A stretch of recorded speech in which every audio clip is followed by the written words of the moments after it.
तुलनीलतनो कमलायतलोचन लोकपते विजयी भव वेङ्कटशैलपते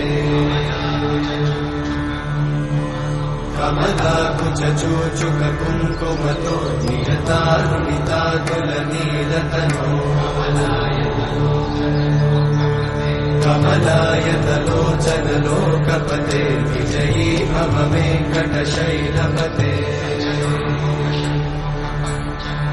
सचतुर्मुख षण्मुख पञ्चमुख प्रमुखाखिल दैवतमौलिमणे शरणागत वत्सल सारनिधे परिपालय मां वृषशैलपते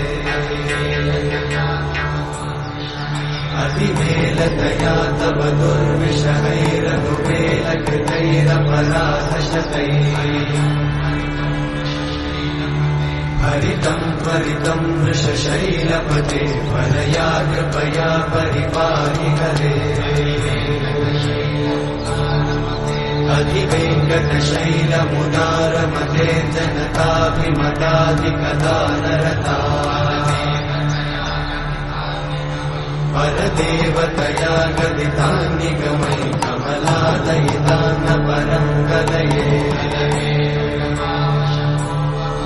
कलवेणुरमावशतोपवधूषणकोटिमृतात्स्मरकोटिसमा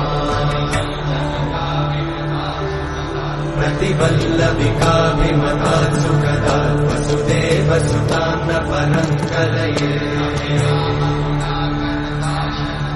अभिरामगुणाकरदाशरथे जगदेकजनोद्धरधीरमते रघुनायक राम रमेश विभो वरदो भवदेव दयाचलते अवनीतनया कमनीयकरं रजनीकरचारुमुखाम्बुरुहम् रजनीचरराजतमोमिहिरं महनीयमहं रघुराममये सुमुखं सुहृदं सुलभं सुखदं स्वनुजं च सुखायममोघशरम् अपहाय रघुत्वमन्यमहं न कथञ्चन कञ्चन जातु भजे